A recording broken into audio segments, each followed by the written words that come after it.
High, কেমন আছেন সবাই? আশা করি সবাই খুব খুব ভালো আছেন। আজকে আমি আবারও ইনকোয়াস্ট রিলেটেড একটা ইম্পর্টেন্ট টপিক নিয়ে ডিসকাশন করব। টপিক বলা যায়, এমনকি এটা বলা যায় যে ওটা একটা ফরম্যাট, মানে রিপোর্ট, যেটা দেখলে কিনা এক্সটার্নাল এক্সামিনার বা যদি ডিস্ট্রিক্ট থেকে বা স্টেট থেকে কোনো অ্যাসেসররা আসেন, ওনারা এটা দেখলেই কিন্তু ফার্স্ট টাইম এটাই দেখতে চাইবেন। এটা দেখলেই বুঝে যাবে যে আপনার সুস্বাস্থ্য কেন্দ্রের থ্রু দিয়ে মানুষ কতটা পরিষেবা পাচ্ছে এবং কতটা সেটা কোয়ালিটি পরিষেবা আপনারা প্রোভাইড করতে পারছেন। আশা করি সবাই বুঝতে পারছেন আমি কিনে ডিসকাশন করব। হ্যাঁ, আমি ডিসকাশন করব আজকে এইচ আউটকাম নিয়ে, কেপিআই এবং এইচ আউটকাম নিয়ে ডিসকাশন করব। আপনারা সবাই মোটামুটি জানেন যে এখন রিসেন্ট কিন্তু মডিফাইড একটা ফরম্যাট দিয়েছে, এক্সেল শিট, মডিফাইড শিট, যেটা আগের শিটের থেকে অনেক বেশি ইজি হয়েছে এবং অনেক বেশি বুঝতে সুবিধা হয়, ফিল করতেও সুবিধা হয়। যারা আগে ইনকোয়াসে বসেছেন তারা কিন্তু আগের ফরম্যাটই ফিল আপ করতেন। এখন যারা ইনকোয়াসের সামনে বসবেন তারা কিন্তু এই ফরম্যাটেই ফিল আপ করবেন। যাদের সামনে ভিজিট আছে তারা আশা করি করে রেখেছেন, যাদের আরও ভিজিট বেশ কিছু দিন পর হবে তারাও কিন্তু চেষ্টা করুন এটা ফিল করে রাখতে। প্রতি মাসে যদি এটা ফিল করে আপডেট করে রাখা হয় তাহলে কিন্তু আপনাকে ভিজিটের সময় কোনো হয়রানিতে পড়তে হবে না। এমনকি যাদের ভার্চুয়াল ভিজিট হয়ে গেছে তারাও কিন্তু এটাকে সবসময় রেডি করে রাখবেন, কেননা আপনারা জানেন যে যখন তখন ফিজিক্যাল ভিজিট হতে পারে, তখন কিন্তু এটা দেখতে চাইবে। কারণ আপনাকে যাই করুন না কেন আপনাকে এটা কিন্তু রেডি করে রাখতেই হবে। এর উপর ডিপেন্ড করে কিন্তু অনেক কিছু রিপোর্ট প্রিপেয়ার হবে। আপনাকে পিএসএস এবং সিএসএস এর স্কোর বসিয়ে সেখানে তার অ্যানালাইসিস হবে, এভরিথিং কিন্তু এর উপর ডিপেন্ড করবে। এবং এর সাথে কিন্তু আপনাকে যাতে আপনার ক্লিনিক রেজিস্টার, যা আপনার ক্লিনিক রেজিস্টার যেখানে যেখানে পেশেন্ট রেকর্ড রাখেন, সে এনসিডি রেজিস্টার হোক, যদি এনসিডি রেজিস্টারে শুধু থাকে, আপনার ক্লিনিক রেজিস্টারে আলাদাভাবে না থাকে, যেভাবে আপনি মেনটেন করেন, যেটা দেখে আপনি প্রতিদিন ডেইলি এন্ট্রি করছেন, সেইটার সাথে যাতে ম্যাচ করা থাকে এবং তার সাথে নির্ভর করে যাতে এই এক্সেল শিটটা ফিল করা হয় সেটা কিন্তু আপনাকে খেয়াল রাখতে হবে। এর সাথে ম্যাচ না করলে কিন্তু মুশকিল। দেখুন, আমি আজকে যেটা নিয়ে ডিসকাশন করব সেটা হচ্ছে এইচ আউটকাম এবং কেপিআই, যেটা কিনা আউটকাম ইন্ডিকেটর, যেটা কিনা ইনকোয়াসে যে চেকলিস্ট, সে চেকলিস্টের কিন্তু H part, area of concern H, ওটা কিন্তু এখানে যা ফরম্যাটটা আছে ওখানে সেম ফরম্যাটটা আছে, ওখানে আপনাকে জাস্ট ডেটাগুলো পুট করে রাখতে হবে। তার মানে আপনি যদি ইনকোয়াসের চেকলিস্ট ফিল করে আপনি যদি রাখেন, নিজেকে যদি সেলফ অ্যাসেসমেন্ট করেন, তখন কিন্তু আপনাদেরকে ওইগুলো শিট ওখানেও প্রিপেয়ার করে ওখানেও বসিয়ে কিন্তু রাখতে হবে।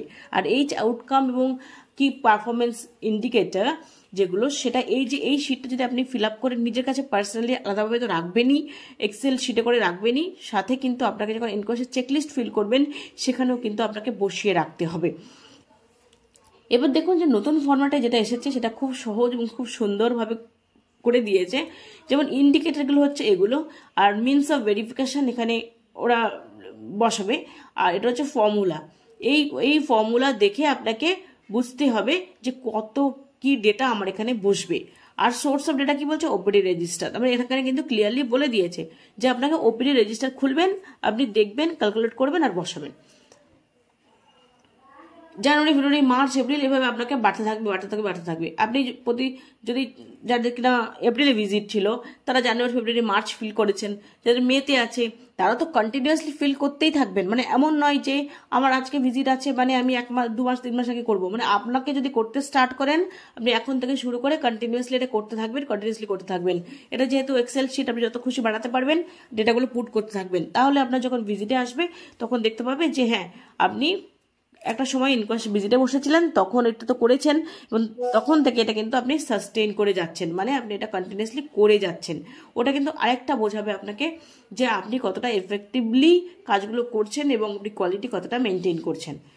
এখানে দেখুন প্রথমটা আছে প্রেগনেন্ট মাদার ইন্ডিকেটর। কি? Pregnant mother related, neonate related, infant related, children related, adolescent related, family planning case related, communicable disease related, এইভাবে ইন্ডিকেটরগুলো দেওয়া আছে।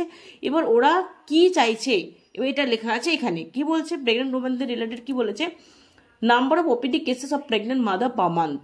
ধরুন আপনি জানুয়ারি যদি বলেন, আমি এপ্রিল বললাম, যদি এপ্রিল যদি বলেন তাহলে আপনাকে কি বলতে চাইছে যে আপনি প্রেগনেন্ট ওমেন, প্রেগনেন্ট মাদার কতজন আপনার ওপিডিতে এসেছিলেন, প্রেগনেন্ট মাদার কতজন আপনার ওপিডিতে এসেছিলেন।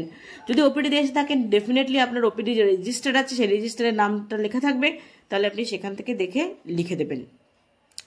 Number of OPD cases of neonate less than 1 month, আপনার ওপিডিতে কতজন এসেছিল, সেটা যে কোনো পারপাসে আসতে পারে। আপনার যে নামটা কিনা ওপিডিতে আপনার লেখা আছে, ওপিডি রেজিস্টারে লেখা আছে, সেটা এখানে বসালেন। Number of OPD cases of infant less than 1 year, less than 1 month হয়ে গেল, ওগুলোকে বাদ দিয়ে এবার তার মানে এক মাস থেকে 1 বছর অবধি কতগুলো ইনফ্যান্ট, কতগুলো বাচ্চা এসেছিল সেটা। Number of OPD cases of children, যেটা কিনা 0 to 10 years, মানে 1 বছর থেকে 10 বছর অবধি এই বয়সের বাচ্চা কতজন এসেছিল সেটা এখানে বসাবেন। Number of OPD cases of adolescence কতজন এসেছিল, 11 থেকে 19, অ্যাডোলেসেন্ট মানে সবাই জানে 11 থেকে 19, তারা কতজন এসেছিল, মেল এবং ফিমেল দুটো একসাথে ক্যালকুলেট করে কিন্তু বসাবেন। এবার আগের ফরম্যাটে কিন্তু ফিমেল মেল বলে আলাদা করে দেওয়া ছিল, বয় এন্ড গার্ল বলে লেখা ছিল, এখানে কিন্তু দুটো একসাথে আপনাকে বসাতে হবে। Number of OPD cases of family planning নেওয়ার জন্য, ফ্যামিলি প্ল্যানিং সার্ভিস নেওয়ার জন্য কতজন এসেছিলেন। সেবার ফ্যামিলি প্ল্যানিং সার্ভিস নিতে এসে আপনি তাকে হতে পারে কাউন্সিলিং করেছেন, হতে পারে তাকে প্রথম আপনি কোনো অন্তরা দিলেন, অথবা ওপি দিলেন বা সিসি দিলেন, অথবা দেখা গেল সে আগেও নিয়েছে এখন আবার ফলো আপের জন্য এসেছে, এমন কেসও হতে পারে। সমস্তগুলো মিলিয়ে কিন্তু আপনি এখানে বসাবেন। এবার number of OPD cases of communicable diseases, এখানে কিন্তু আপনার সমস্ত কিছু আসছে, জ্বর, সর্দি, কাশি, টিউবারকুলোসিসের পেশেন্ট, কারোর পক্স হয়েছে সেটা আসতে পারে, কারোর কিনা নর্মাল বলবো না, STI, UTI সেগুলো হয়েছে সেরকম কেস হতে পারে, কলেরা, টাইফয়েড, মিজলস, যে কোনো কিছু হতে পারে। মানে আপনার নন কমিউনিকেবল ডিজিজেস যেগুলো আছে সেগুলো ছাড়া অন্য যে কোনো যে কমিউনিকেবল ডিজিজ সবটা কিন্তু এর মধ্যে ইনক্লুডেড হবে। তাহলে আপনার ওখানে কিন্তু যেটা ডিস্ট্রিক্ট থেকে বলা আছে আপনারা হয়তো জানেন যে বলা আছে আপনার ক্লিনিক আওয়ার শেষে আপনি ওই যে রেজিস্টার আছে আপনার ক্লিনিক রেজিস্টার বা ওপিডি রেজিস্টার যেটাই বলেন না কেন, সে NM দিদিমণি হোক, CHO দিদিমণি হোক, যেই করেন না কেন, তিনি তার ক্ষেত্রে তার ক্লিনিক রেজিস্টার সেই দিনের শেষে কিন্তু কোন কেস কতগুলি, আপনি এটাকে খেয়াল রাখবেন যে কিনা আমার কি হিসাব চায় ওরা, যে প্রেগনেন্ট ওমেন ওপিডিতে কতজন এসেছে, নিউনেট কতজন এসেছে, ইনফ্যান্ট কতজন এসেছে, অ্যাডোলেসেন্স কতজন এসেছে, ফ্যামিলি প্ল্যানিংয়ের জন্য কতজন এসেছে, কমিউনিকেবল ডিজিজের জন্য কতজন এসেছে। তাহলে আমাকে সেইভাবে যদি আপনি লিখে রাখেন কাউন্ট করে করে, তাহলে কিন্তু আপনার মাসের শেষে হিসাব করতে সুবিধা হবে। আর এক্সামিনার যখন আসবে তখন কিন্তু উনি ওনাটার সাথে ইজিলি ম্যাচ করিয়ে নিতে পারবেন। এটা কিন্তু ডিস্ট্রিক্ট থেকে বলা আছে, আপনারা সেভাবে যদি করেন তাহলে সত্যি খুব ভালো হবে। এবার আপনি এখানে ডেটাগুলো পুট করলে দেখবেন অটোমেটিক্যালি এখানে চলে আসবে number of OPD cases per month, total calculate করে ওপিডি কেসেস পার মান্থ কত হয়েছে সেটা কিন্তু এখানে চলে আসবে। গেল এটা। এবার নেক্সট কি বলছে, number of follow up cases of pregnant mother. এইবার আপনি ধরুন আপনার ক্লিনিকে এসেছে এমন কিছু মা এসেছে যাদের রেজিস্ট্রেশন করার জন্য এসেছে, কিছুজন এসেছে সেকেন্ড চেকআপের জন্য, কিছুজন এসেছে থার্ড চেকআপের জন্য, কিছুজন ফ্যামিলি প্ল্যানিংয়ের জন্য, এরকম এসেছে প্রেগনেন্ট ওমেন। এইবার হতে পারে কিছু মা এই মাসে একদম নিউ রেজিস্ট্রেশন, হতে পারে কিছু মা আগেও পরিষেবা নিচ্ছে বারবার এসছে। তাহলে আপনার এক্ষেত্রে কি হবে, যারা প্রথমবারের জন্য এসেছে তারা কিন্তু এখান থেকে এক্সক্লুশন হবে, মানে বাদ চলে যাবে। শুধু যারা আগেও এসেছিল এখন আবার এসেছে সেটা কিন্তু হবে এখানে। তাহলে কি গেল, প্রথম যেখানে আপনি বসেছিলেন নাম্বার অফ ওপিডি কেসেস ও প্রেগনেন্ট ওমেন পার মান্থ, ওই মান্থে সেটা কিন্তু বেশি হওয়ার কথা এই ফলো আপ কেসের তুলনায়, আইদার বেশি হবে না হলে কম হবে। মানে ফলো আপ কেস আপনার কম হবে আর টোটাল ওপিডি কিন্তু বেশি হবে, অথবা হতে পারে সেম। দেখা গেল এই মাসে একটি কেসও নিউ রেজিস্ট্রেশন হয়নি, তাহলে সবটাই আপনার ফলো আপ। তাহলে ওপিডিতে আপনার যতজন এসেছে সবই ফলো আপ। তাহলে দেখা গেল ওপিডিতে 46 জন এসেছে, আপনার ফলো আপও 46ই হবে, কারণ নতুন রেজিস্ট্রেশন একটাও হয়নি। সাধারণত এটা হয় না, তাই কি হবে, ওপিডি কেসেসটা বেশি হবে আর ফলো আপ কেসটা কিন্তু কম হবে। যারা প্রথমবারের জন্য এসছে সেগুলো বাদ গিয়ে বাকিগুলো কিন্তু এখানে বসবে। অন্য ক্ষেত্রে number of follow up cases of neonate same. যদি নতুন কারো রেজিস্ট্রেশন হয় এই মাসে, নতুন কোনো বাচ্চা আসে নিওনেট, তাই সেগুলো বাদ যাবে। যারা কিনা আগেও এসেছে তারা কিন্তু এখানে বসবে। Number of infant same, number of children same, number of adolescence girl, দেখা গেল সে নাম্বার অফ অ্যাডোলেসেন্স গার্ল অথবা বয় সে এই মাসে জাস্ট প্রথমবারের জন্য এসেছে, হতে পারে সে মেনস্ট্রুয়েশন রিলেটেড কোনো প্রবলেম বা অন্য কোনো কারণের জন্য এসেছে, জ্বর সর্দি কাশি সেরকম কিছু কারণের জন্য এসেছে। এরকম যদি আসে নতুন রেজিস্ট্রেশন তাহলে সেটা বাদ যাবে, যারা কিনা পুরনো মানে আগেও এসেছিল তাদের কিন্তু এখানে বসবে, জাস্ট নিউ রেজিস্ট্রেশনটা বাদ যাবে। এবার number of follow up cases of family planning, family planning এর ক্ষেত্রে তাই প্রথমবার যদি আসে সেগুলো বাদ যাবে, আর যেটা আগেও এসেছিল সেরকম কেসগুলোকেই কিন্তু এখানে বসাতে হবে। এবার number of follow up cases of communicable disease, ব্যাপারটা একই। এবার number of follow up cases per month, যেটা রিপিট ভিজিট দেখুন একবার বলেছে, তাহলে আপনি যদি এখানে পুরো ডেটাগুলো বসান অটোমেটিক্যালি এখানে ক্যালকুলেট হয়ে এখানে চলে আসবে, এখানে কিছু বসানোর আপনার প্রয়োজন পড়বে না। পরেরটা এবার number of pregnant mother refer to higher centre per month, refer কতজন হচ্ছে হায়ার সেন্টারে, কতজন রেফার হয়েছে সেই মাসে, নিওনেট কতজন রেফার হয়েছে, ইনফ্যান্ট কতজন রেফার হয়েছে, চিলড্রেন মানে 10 বছর অবধি বাচ্চা 1 থেকে 10 তারা কতজন রেফার হয়েছে, দেন অ্যাডোলেসেন্স 11 থেকে 19 তারা কতজন রেফার হয়েছে, কমিউনিকেবল ডিজিজ কেস কতজন রেফার হয়েছে, ফ্যামিলি প্ল্যানিং কেস কতজন রেফার হয়েছে। দেখা গেলো ফ্যামিলি প্ল্যানিং কেসে এমন হলো যে অন্তরা সে 6 মাস অন্তরা নেওয়া হয়ে গেছে। এবার অনেক সময় বলা হয়ে থাকে 6 মাস নেওয়া হয়ে গেলে আবার নেওয়ার আগে একজন ডক্টরের সাথে ডিসকাশন করে নেওয়া বা গাইনোকোলজির সাথে ডিসকাশন করে নেওয়া, অথবা হতে পারে তার অন্তরা নেওয়ার ফলে তার এমন কিছু প্রবলেম হচ্ছে, এত হাই ব্লিডিং হচ্ছে যেটা কন্ট্রোল করা যাচ্ছে না, টেলিমেডিসিনের থ্রু দিয়ে হয়নি, হতে পারে এরকম কেস। যদি হয় তখন তাকে আমরা রেফার করতেই পারি, যদি রেফার করা হয় তাহলে কতজনকে রেফার করা হয়েছে। কমিউনিকেবল ডিজিজের ক্ষেত্রে তাই কতজনকে রেফার করা হয়েছে, এগুলো যদি আপনি বসান অটোমেটিক্যালি এখানে চলে আসবে, আপনাকে কিন্তু যোগ করে করে বসানোর প্রয়োজন পড়বে না।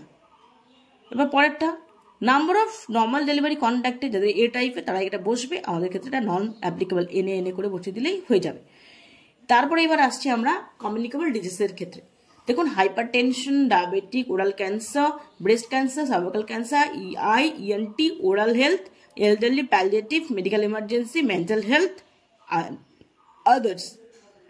এখানে কি বলেছে দেখুন, as per service package NCD, hypertension, diabetes, cancer, IENT, oral health, elderly, palliative care, medical emergency and mental health disease, এগুলো সমস্তটা কিন্তু আপনাকে কোন কেস কতগুলো সেটা এখানে বসাতে হবে। Number of cases specific OPD per month, প্রথম ঘরে কি আসছে হাইপারটেনশন কেস কতগুলি আপনার কাছে এসেছিল, এখানে কিন্তু ওপিডি কেস বলেছে, প্রথম রেজিস্ট্রেশন মানে প্রথম ডায়াগনোসিস হয়েছে, এখানে কিন্তু আপনি একদমই স্ক্রিনিং বসাবেন না, এখানে স্ক্রিনিং কোনোভাবে বসানো যাবে না, মানে আপনি তাকে স্ক্রিনিং করলেন মানে সে হয়ে গেল হাইপারটেনশন, একদমই নয়। আপনি হাইপারটেনশন এবং ডায়াবেটিসের জন্য তাকে স্ক্রিনিং করেছেন, যাকে স্ক্রিনিং করেছেন তারা নর্মাল পেশেন্ট, নর্মাল ক্লায়েন্ট, যদি কিনা হাইপারটেনশন ধরা পড়ে তবেই কিন্তু সে হাইপারটেনশন পেশেন্ট হিসেবে এখানে গ্র্যান্ট হবে, তখন সেখানে কিন্তু এখানে হাইপারটেনশন পেশেন্ট হিসেবে আপনি বসাবেন। যদি হাইপারটেনসিভ কেস হয়, ডায়াগনোসিস হয়, তবেই কিন্তু সেটা হাইপারটেনশনের মধ্যে গ্র্যান্ট হবে, আপনি স্ক্রিনিং করলে কিন্তু সেটা কখনোই নয়। এবার হাইপারটেনশন কেস টোটাল কত হয়েছে, সেখানে হতে পারে প্রথম ডায়াগনোসিস হয়েছে হাইপারটেনশন, অথবা আপনার কাছে প্রথম এসেছে কিন্তু আগে হাইপারটেনশন হিসেবে ডায়াগনোসড, অথবা হতে পারে ফলো আপ, সমস্তটা মিলিয়ে কিন্তু হাইপারটেনশন কেস। ডায়াবেটিক তাই, ওরাল ক্যান্সারের ক্ষেত্রে তাই, আপনি স্ক্রিনিং করলে কিন্তু তাকে হাইপারটেনশন বা ডায়াবেটিস বা ওরাল ক্যান্সার কোনো বসানোর প্রশ্নই আসে না। IENT, oral health, elderly, palliative care case যদি কিনা এমন হয় যে সে, আমাদের এই সুস্বাস্থ্য কেন্দ্রের ক্ষেত্রে কিন্তু কনসেপ্টটা এমন যে শুধু ফলো আপ কেস এমন হবে না যে কিনা আমাদের এখানে ডায়াগনোসিস হলো, আমাদের এখানে কোনো কেসের জন্য ডায়াগনোসিস হলো, তারপরে গিয়ে টেলিমেডিসিনের থ্রু দিয়ে দেওয়া হলো ওষুধ দেওয়া হলো, তাকে আমরা ফলো আপ করছি। শুধু তাই নয়, ফলো আপের জন্য কিন্তু আমরা এখান থেকে যাকে রেফার করছি হায়ার সেন্টারে, সেই কেসকে কিন্তু আমরা ফলো আপ করবো। এই জন্য আমি আগের ভিডিওগুলোতে প্রত্যেকটা রেজিস্টারের ক্ষেত্রে বলেছিলাম একটা ফলো আপের কলম কিন্তু প্রত্যেকটা রেজিস্টারে প্রত্যেকটা ফরম্যাটের লাস্টে কিন্তু একটা ফলো আপে কলম থাকবে। মানে আপনি তাকে রেফার করুন, আপনি তাকে যাই করুন না কেন, তাকে ফলো আপ করতে হবে। তার মানে আমি আমার জায়গা থেকে যদি রেফার করে থাকি কোনো জায়গায়, সেই পেশেন্টটা আলটিমেটলি কি হলো সেটা আপনাকে ফলো আপে রাখতে হবে। কোনো হসপিটাল থেকে তাকে বলা হলো যে ঠিক আছে আপনি এখান থেকে তো ওষুধ খেয়েছেন, স্ট্রোকের পেশেন্ট বা যে কোনো পেশেন্ট ওষুধ খেয়েছেন, এবার আপনি সুস্বাস্থ্য কেন্দ্রে যান, ওইখান থেকে গিয়ে আপনি এবার পরিষেবা নেন। সেই পেশেন্টের ক্ষেত্রেও কিন্তু ফলো আপ হবে। তার মানে ফলো আপের জন্য কেস কোথাও রেফার হলো বা অন্য জায়গা থেকে রেফার হয়ে আমার এখানে এলো, কিসের জন্য? ফলো আপের জন্য। দুটোই কিন্তু আমাদেরকে নিজেদের নজরে রাখতে হবে। মেডিকেল এমার্জেন্সি কেস যদি কিছু হয়ে থাকে, মেন্টাল হেলথ রিলেটেড কোনো ইস্যু, তার সাথে নন কমিউনিকেবল ডিজিজ বা কিন্তু সেটা অন্য কোনো যদি আদার কেস হয়, সেটাও কিন্তু এখানে বসবে। এবার number of cases OPD per month, তার মানে এখান থেকে যখন যোগ করে চলে আসবে এখানে অটোমেটিক্যালি কিন্তু সেটা ক্যালকুলেটেড হয়ে যাবে। এইবার কি বললো, এইবার হবে রেফার্ড কেসেস। রেফার কতজন করা হয়েছে? হাইপার টেনশন কেস কতগুলো রেফার, দেখা গেলো আপনার এখানে দীর্ঘদিন ওষুধ খাচ্ছে বা কিছুতেই হাইপার টেনশনটা মিনিমাইজ হচ্ছে না, কমছে না, রিডিউস হচ্ছে না, বা ডায়াবেটিস, আনকন্ট্রোলেবল ডায়াবেটিস, ওরাল ক্যান্সারের ক্ষেত্রে দেখো ওরাল ক্যান্সার আপনি চেক করলেন, সাসপেক্টেড কেস পেলেন, সেরকম কতজনকে আপনি রেফার করেছেন, বা ওরাল ক্যান্সার অলরেডি ডায়াগনোস আপনার কাছে এসেছে, আপনি তাকে কি করলেন? রেফার করে দিলেন। সেগুলো সমস্তটাই রেফার যত কেস আছে সমস্ত কিন্তু ওখানে বসবে। এখানেও তাই অটোমেটিক্যালি ক্যালকুলেটেড হয়ে চলে আসবে। এবার number of cases refer to higher centre, এখানে অটোমেটিক চলে আসবে। এইবার যেটা এসছে follow up, hypertension follow up. আগে যেমন কেসগুলোর ক্ষেত্রে বলেছিলাম, দেখা গেল আপনার কাছে বেশিরভাগ আমাদের যেটা হয় সেটা হচ্ছে ফলো আপ কেসেস বেশি হয়। এবার আপনি কি করলেন, যেগুলো জাস্ট নতুন রেজিস্ট্রেশন হয়েছে, নতুন ডায়াগনোস্ট হয়েছে, সেগুলোকে বাদ দেবেন, বাদ দিয়ে বাকি যে কেসগুলো সেগুলো আপনার ফলো আপ। তার মানে এক্ষেত্রেও তাই টোটাল হাইপার টেনশন কেসটা বেশি হবে, ফলো আপটা কম হবে। যদি কিনা এরকম এক্সেপশনাল কেস না হয় যে সেই মাসে আপনার কিছু নতুন রেজিস্ট্রেশন হলোই না, সেটা যদি একান্ত না হয়ে থাকে, তাহলে কিন্তু আপনার অবশ্যই ফলো আপ কেসটা কম হবে আর টোটাল কেসটা কিন্তু অবশ্যই করে বেশি হবে। এটা আপনি ফলো আপ রেজিস্টারে পেয়ে যাবেন, অথবা যে যেভাবে মেনটেন করে সেখানে কিন্তু এখানে থেকে যাবে। আর এনসিডির ক্ষেত্রে সবার জানা যে ফলো আপ কলম তো রয়েছে, সেটা দেখলেই বেরিয়ে আসবে এমনিতেই, এখানে অটোমেটিক্যালি ক্যালকুলেটেড করে চলে আসবে। এইবার এসছে number of drop out rate cases following identification as per service package. প্রথমটা কি বললো, এখানে দেখুন ফর্মুলা দিয়ে দিয়েছে, number of cases specific OPD per month. তার মানে কোনো নির্দিষ্ট ডিজিজ, কোনো নির্দিষ্ট যেমন মেনশন করে দিয়েছে, দেখা গেল total pregnant mother, family planning case, hyper tension case, তবে টোটাল ওপিডিতে যতগুলো কেস আপনার কাছে এসেছে তার থেকে আপনাকে মাইনাস করতে হবে কি, তার থেকে আপনাকে মাইনাস করতে হবে যে কতজন ফলো আপ কেস এসছে, ডিভাইডেড বাই কি হবে? Total OPD case. এখানে তাহলে ড্রপ আউট রেট যদি আমাকে বলতে হয়, অনেকে কিন্তু এটা নিয়ে অনেক কনফিউশন আছে যে ড্রপ আউট রেট যদি বের করতে হয় তাহলে কি করতে হবে। যদিও আপনার কিছু করার প্রয়োজন নেই, আপনি ডেটাগুলো বসালে এখানে চলে আসবে। তাও অনেকে কোয়েরি করেন যে কি করে এটা বেরোবে। ধরুন হাইপার টেনশন কেস ওই মাসে টোটাল যতজন এসছে, প্রথমেই আমরা পেয়েছি টোটাল যতজন এসছে ওই মাসে, তার থেকে মাইনাস করতে হবে কি ফলো আপ কতগুলি, ওই মাসে ফলো আপ কতগুলি, total case follow up case divided by total case.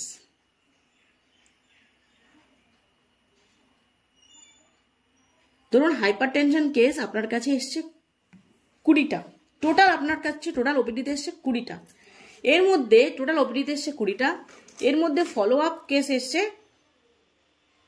15টা, তাহলে 20 মাইনাস 15 ডিভাইডেড বাই 20, এটাই হচ্ছে আপনার ড্রপ আউট রেটের ক্যালকুলেশন। এটা আপনার করার প্রয়োজন পড়বে না, আপনি যখন ওগুলোতে বসাবেন অটোমেটিক্যালি এখানে কিন্তু ড্রপ আউট রেটটা বেরিয়ে আসবে। এটাই কিন্তু আপনার হিসেব। তার মানে কত হলো 20 মাইনাস 15 ডিভাইডেড বাই 20, তার মানে 20 মাইনাস 15 উপরে 5 আর নিচে 20, যদি এটাকে কাটাকাটি করেন তাহলে কত এসছে 1/5, 1 যদি 5 হয়, এই 1/4, 1 যদি 4 হয় তাহলে 0.25 ড্রপ আউট রেট হচ্ছে আপনার 0.25, এটা 0.25, এটা পার্সেন্টেজ হিসেবে চলে আসবে। এবার আমরা আসি ইমিউনাইজেশনের জায়গায়। ও আরো আছে, হ্যাঁ এবার number of pregnant women who received full ANC check up, full ANC check up মানে 4টে চেক আপ কার কমপ্লিট হয়েছে, কত জনের কমপ্লিট হয়েছে সেই মাসে, সেটা গেল। তারপরে আসছে কি number of pregnant women register কতজন হয়েছে আর কতজন ফোর্থ চেক আপ নিয়েছে, তার মানে টোটাল রেজিস্টার্ড কতজন হয়েছে আর কতজন ফোর্থ চেক আপ পেয়েছে। 4টে চেক আপ কতজনের কমপ্লিট হয়েছে আর এসছে কতজন, আপনার কাছে টোটাল প্রেগনেন্ট ওমেন কতজন এসেছিল এটা আপনাকে জানতে চেয়েছে। এটা যদি আপনি বসান এক্ষেত্রে কিন্তু তারপরে পার্সেন্টেজ চলে আসবে কি করে, women percentage of women receiving all 4 ANC। এক্ষেত্রে একটা ফর্মুলা দিয়েছে কি number of pregnant women who received full ANC check up at least 4 ANC check up divided by total number of pregnant women registered in that sub center। তার মানে ANC register দিয়ে এটা বেরিয়ে আসবে। আপনি প্রথমে বসাবেন যে কিনা অল 4 ANC কতজন নিয়েছে আর কতজন প্রেগনেন্ট ওমেন রেজিস্টার্ড হয়েছে, এটা বসালেই কিন্তু আপনার percentage of women receiving all 4 ANC বেরিয়ে আসবে, অটোমেটিক্যালি এটা কিন্তু বেরিয়ে আসবে। এখানে এটা কি বলছে, টোটাল আপনার 4 ANC কতজন নিয়েছে ডিভাইডেড বাই ওই মাসে কতগুলি রেজিস্ট্রেশন হয়েছে ইন্টু 100। এবার number of penta 1 and penta 3, number of penta 1 and penta 3 কতজন নিয়েছে, ওটা যদি করেন তাহলে drop out rate of pentavalent সেটাও বেরিয়ে আসবে। এখানে ফর্মুলা কি বলেছে, penta 1 minus penta 3 divided by penta 1। আপনি যদি ওখানে ডেটাগুলো বসান অটোমেটিক্যালি এটা চলে আসবে। তাহলে ড্রপ আউট অফ পেন্টাভ্যালেন্ট যদি আপনাকে বের করতে হয়, যদি বলে কি করে বের করলেন, এখানে তো বেরিয়েই যাচ্ছে, তারপর যদি আপনার জানার ইচ্ছা আপনি কি করবেন, পেন্টাভ্যালেন্ট 1 কতজন নিয়েছে আর পেন্টাভ্যালেন্ট 3 কতজন নিয়েছে, মানে pentavalent 1 minus pentavalent 3 divided by আপনার পেন্টাভ্যালেন্ট 1, তাহলেই কিন্তু আপনার বেরিয়ে আসছে। এবার total number of NCD patient register up to that month, ওই মাস অবধি পর্যন্ত এনসিডি পেশেন্ট কতগুলি রেজিস্টার্ড হয়েছে, এনসিডি পেশেন্ট কতগুলি রেজিস্টার্ড হয়েছে আপ টু দ্যাট মান্থ। তার মানে সেই বছর যে মাস থেকে শুরু হবে, সেই বছরটা যে মাস থেকে শুরু হবে সেই মাস থেকে যেই মাস পর্যন্ত আপনি করছেন সেই মাস অবধি কতজন পেশেন্ট রেজিস্টার্ড হয়েছে বসাতে হবে। তার মধ্যে কতজনকে আপনি ট্রিটমেন্ট দিয়েছেন, কতগুলো রেজিস্টার্ড হয়েছে এর মধ্যে কতগুলিকে আপনি ট্রিটমেন্ট দিয়েছেন সেটা আপনাকে বসাবেন। বসালেই আপনার এখানে বেরিয়ে আসবে ড্রপ আউট রেট, তার মানে কতগুলি ড্রপ আউট রেট। এখানে ফর্মুলা কি বলেছে, total number of NCD registered up to that month. বছর যদি আপনার এপ্রিল থেকে শুরু হয় আর আপনি দেখা গেল করছেন মার্চ, তার মানে টোটাল বছর কমপ্লিট হতে চলেছে। প্রথম থেকে লাস্ট অব্দি এই মাস অব্দি যে মাস করছেন সেই মাস অব্দি কতগুলি টোটাল রেজিস্টার্ড হয়েছে আপনার এনসিডি কেস হিসেবে, তার থেকে মাইনাস কতজনকে আপনি ট্রিটমেন্ট দিয়েছেন, সেটা মাইনাস ডিভাইডেড বাই কি হবে আপনার কতজন রেজিস্টার্ড হয়েছে। দেখা গেল আমার রেজিস্টার্ড হয়েছে 200, আমি ট্রিটমেন্ট দিতে পেরেছি মাত্র 150কে, তার মানে 200 মাইনাস 150 ডিভাইডেড বাই 200, এটাই হচ্ছে আপনার ড্রপ আউট রেটের হিসেব। এটা অটোমেটিক্যালি চলে আসবে। এবার হচ্ছে number of stock out days of essential diagnostic test, total number of stock out days added for each essential diagnostic test for the month. মানে এখানে ল্যাব রেজিস্টার আপনি পাবেন, মানে কি বলছে, দেখা গেল আমার ডায়াগনস্টিক টেস্ট হয় 14টা ডায়াগনস্টিক টেস্ট আছে।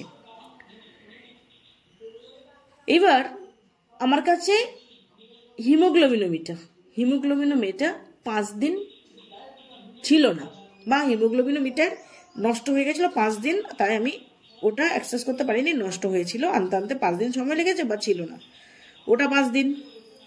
দেখা গেলো ইউরিস্টিক ছিল না আপনার 4 দিন, তাহলে 5 আর 4 কয়দিন হলো, 9 দিন হলো। আর একটা কোনো কিছু ছিল না 1 দিন, তাহলে টোটাল কত দিন, 5 আর 4 9 আর 1 10, টোটাল স্টক আউট ডেজ 10 দিন হবে। তার মানে আমার যদি 4 রকমের আইটেম ছিল না 2 দিন করে, তাহলে 4 × 2 = 8 দিন, টোটাল 8 দিন হচ্ছে স্টক আউট ডেজ। এটা কিন্তু হিসেব, number of stock out days of essential diagnostic test, total number of stock out days added for each essential diagnostic test for the month. যদি বা বলি 10 রকম ডায়াগনস্টিক টেস্টের কিটই আমার অ্যাভেলেবেল ছিল না 1-2 দিন করে, তারপরে দেখা গেল একটা ছিল না 1 দিন, আরেকটা ছিল 2 দিন, আরেকটা ছিল না 3 দিন, টোটাল কত দিন ছিল না। এমন নয় যে ওই জিনিসটা কতদিন ছিল না। আমি আবারও বলি, একটা হিমোগ্লোবিনোমিটার ছিল না আমার কাছে 5 দিন, কোনো কারণে স্টিপ ছিল না বা নষ্ট হয়ে গেছে হিমোগ্লোবিনোমিটার। আমার আরডিকে ম্যালেরিয়া যে আরডিকে করি আমরা, আরডিটি মানে ম্যালেরিয়া আরডিকে করি, সেটা ছিল না 3 দিন। ইউরিস্টিক ছিল না 5 দিন। এরকম ভাবে বেশ কিছু জিনিস ছিল না। তাহলে আমাকে কি করতে হয়, 5, 5, 10, 3, 13 এরকম ভাবে যোগ করে এখানে বসাতে হবে। এখানে কিন্তু এমন নয় যে আপনি স্পেসিফিক কোনো কিছুর জন্য লিখলেন, কোনো না কোনো জিনিস 1-2 দিন করে ছিল না। টোটাল তাহলে এরকম ছিল না সংখ্যা কত? হিমোগ্লোবিন এটা 5 দিন ছিল না, ইউরিস্টিক 2 দিন ছিল না, তাহলে 5 আর 2 7 দিন আমার ছিল না। তাহলে এই মাসে এই দুটো জিনিসই ছিল না, বাকি সব ছিল। তাহলে আমার 7টা দিন হচ্ছে স্টক আউট ডেজ। আমার এখানে 7 বসাতে হবে। এবার number of yoga session conducted in month. Yoga session কতগুলি কন্ডাক্ট করেছেন সেই মাসে, সেটা আপনার যোগা ডে রেজিস্টার যেটা থাকে, যদি আপনার হেলথ আর যোগা ডে রেজিস্টার যেমন কিনা আমি করেছিলাম, সেখানে আপনাকে তো অবশ্যই লিখতে হয়, আপনাকে পেশেন্টদের বা ক্লায়েন্টদের সিগনেচার নিতে হয়, সেটা দেখে আপনি হিসেব করে বের করে ফেলতে পারেন। আর আপনাকে এগুলো বসাতে হয় ডেটাগুলো, তাহলে আপনি সেভাবে আছে সেটা দেখে আপনি ক্যালকুলেট করে এখানে বসিয়ে দিলেন। এবার number of VHND conducted, VHND কতগুলি কন্ডাক্ট করেছেন সেই মাসে, সেটা আপনি সেই VHND রেজিস্টার থেকে বের করবেন। Number of AFI cases reported, AFI case কতগুলি আপনাকে রিপোর্ট করেছেন, মাইনর হোক মেজর হোক যাই হোক না কেন কতগুলি হয়েছে সেটা এখানে বসাবেন। Number of children with diarrhoea treated with ORS and zinc. অনেকে বলে থাকেন যে ডায়রিয়া কেস ছিল না, 1-2 হলেও হয়তো থাকবে, 1-2 হলেও থাকে। আপনি যাকে ORS এবং জিঙ্ক দিয়ে ট্রিট করেছেন সেটা আপনি কিন্তু এখানে বসাবেন। এবার পরেরটা আসছে number of client accepted any method of contraception. Contraception method accept করেছে কজন, আর total number of client counsel for family planning. মানে তারা এসেছিল ফ্যামিলি প্ল্যানিং এর জন্য, আপনি দেখা গেল ওই মাসে 20 জনকে কাউন্সিলিং করেছেন যে তোমরা নাও, এটা নিতে হবে, এই জন্য নিতে হবে বললে 20 জনকে, সেটা নিল কিন্তু 10 জন। তাহলে এক্ষেত্রে কিন্তু কন্ট্রাসেপটিভ অ্যাকসেপ্টেন্স রেট এখানে বেরোবে। কি বেরোচ্ছে দেখুন, কিভাবে বেরোবে, total number of client accepted any method of contraception, কতজন অ্যাকসেপ্ট করেছে আর কতজনকে আপনি কাউন্সিলিং করেছেন। বললাম 20 জনকে আপনি কাউন্সিলিং করেছেন, বাট নিয়েছে মাত্র 10 জন। 20 জনকে কাউন্সিলিং করেছে 10 জনের, 10/20, 20 জনকে কাউন্সিলিং করেছেন, নিয়েছে 10 জন, 10/20, তাহলে আপনার অ্যাকসেপ্টেন্স কত হলো, 50%। এই এবার anaemia cases treated successfully, number of anaemia cases treated successfully, কতজনকে আপনি অ্যানিমিয়া কেস সাকসেসফুলি ট্রিট করেছেন সেটা আপনাকে এখানে বসাতে হবে। এবার number of patient completed dot successfully, কতগুলি ডট সাকসেসফুলি হয়েছে, মানে সেই মাসে কতজনের ডট কমপ্লিট হয়েছে, একদম কমপ্লিট। এই মাসে আমার 2টো কমপ্লিট হয়েছে, যেটা আপনাকে প্রতি মাসে রিপোর্টে দিতেই হয়।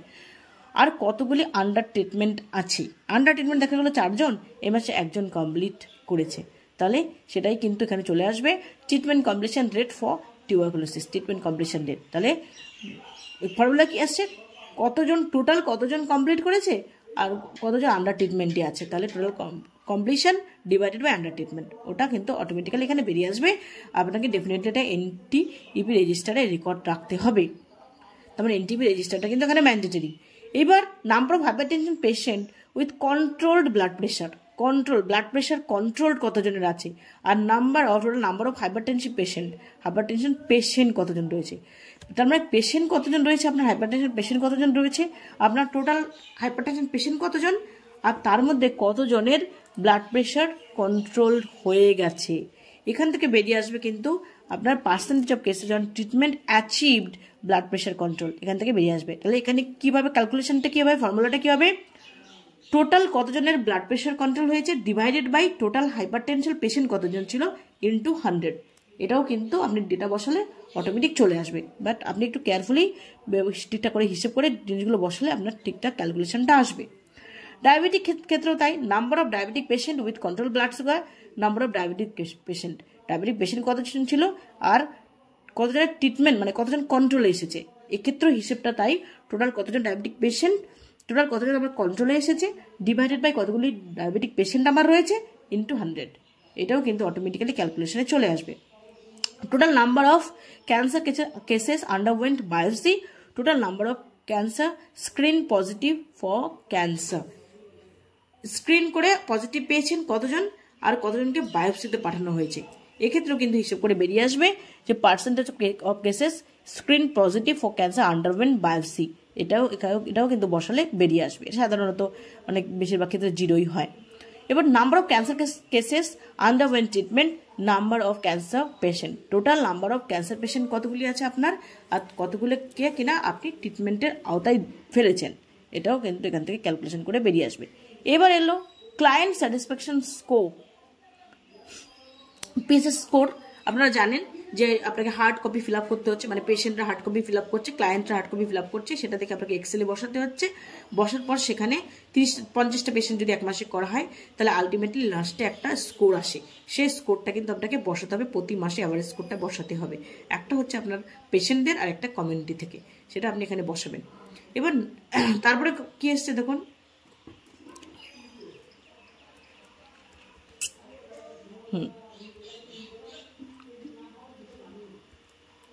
এবার হচ্ছে total number of chronic cases who started treatment at PHC which are still under treatment for last 3 month. তার মানে আপনার কাছে কোনো কেস এসেছিল একসময় 3 মাস আগে, যে কিনা পিএসসি থেকে মেডিসিন স্টার্ট হয়েছে বা ট্রিটমেন্ট স্টার্ট হয়েছে, কিন্তু আপনার কাছে এখনো আপনার কাছে এসে এতটা স্যাটিসফাইড হয়েছে যে আপনার কাছে কন্টিনিউ 3 মাস হয়ে গেছে, এখনো ওষুধ খাচ্ছে, এরকম কেস কটা আছে। আর total number of chronic cases under treatment, এবং তার আর বলছে টোটাল কতজন আপনার ক্রনিক কেস রয়েছে, টোটাল কতজন আপনার ক্রনিক কেস রয়েছে যেটা কি আপনার ট্রিটমেন্টে আছে, আপনার কাছে ট্রিটমেন্টে আছে, তার মধ্যে কতজন পিএইচসি থেকে ডায়াগনোসড হয়েছে এবং 3 মাস হয়ে গেছে আপনার কাছে ওষুধ খাচ্ছে, এটা আপনাকে বসাতে হবে। তাহলে এখান থেকে বেরিয়ে আসবে percentage of chronic cases who started treatment at PHC above are still under treatment for last 3 month. এটাও কিন্তু অটোমেটিক বেরিয়ে আসবে। কি বলেছে, total number of chronic cases who started treatment at PHC which are still under treatment for 3 months divided by total number of chronic cases under treatment in সুস্বাস্থ্য কেন্দ্র। তার মানে সুস্বাস্থ্য কেন্দ্রে টোটাল কতগুলি ক্রনিক কেস রয়েছে আন্ডার ট্রিটমেন্টে, পিএইচসি থেকে কতগুলি ডায়াগনোসড হয়েছে। তার মানে টোটাল কেস আমার এখানে, টোটাল কেস নিচে বসবে, উপরে হচ্ছে পিএইচসি থেকে ওষুধ স্টার্ট হয়েছে 3 মাস ধরে ওষুধ খাচ্ছে এমন কতগুলি আছে, ইন্টু 100। এটা বললে কিন্তু এটার ফর্মুলা। এই হচ্ছে টোটাল আউটকাম ইন্ডিকেটর এবং পারফরমেন্স ইন্ডিকেটর, যেটা আপনি বলেন কেপিআই এবং আউটকাম ইন্ডিকেটর। এটা আপনাকে কিন্তু খুব কনসিয়াসলি ফিল করতে হবে, এটা বোঝা কিন্তু খুব একটা কঠিন ব্যাপার নয়। এটা যদি আপনি পারফেক্টলি ফিল আপ করেন, পারফেক্টলি ফিল আপ করার আগে যদি আপনি ক্লিনিক রেজিস্টার ঠিকঠাক করে লিখে রাখেন, তাহলে আপনার কিন্তু এইগুলো ক্যালকুলেশন করাটা অনেক বেশি ইজি হবে, তেমন কিন্তু কঠিন কিছু মনে হবে না। আশা করি ভিডিওটা সবার জন্য হেল্পফুল হবে। যদি ভালো লেগে থাকে একটা লাইক তো পাওয়াই উচিত, আর যারা নতুন থাকবেন তারা অবশ্যই করে চ্যানেলটাকে সাবস্ক্রাইব করে রাখবেন, এতে কিন্তু আপনাদেরই বেনিফিট হবে। কারণ এখানে অনেক কিছু ভিডিও আছে যেগুলো সত্যি এনকোয়াশ ভিজিটের জন্য খুব দরকার। কারণ আমি আমার নিজের এক্সপেরিয়েন্স থেকে নিজে করার সময় যখন মনে হয়েছে যে এগুলো পাওয়াটা খুব ডিফিকাল্ট, বোঝাটা খুব ডিফিকাল্ট, কীভাবে করতে হবে, তখন আমি যখন করেছিলাম তাই ভাবলাম অন্যরাও ওটা দেখে যাতে পরবর্তীকালে অসুবিধা না হয়, তাই আমি করেছিলাম। তাই আপনারা অবশ্যই করে নিজের দরকারের জন্য চ্যানেলটা সাবস্ক্রাইব করে রাখতে পারেন। ভালো থাকবেন সবাই, বাই, দেখা হবে নেক্সট ভিডিওতে।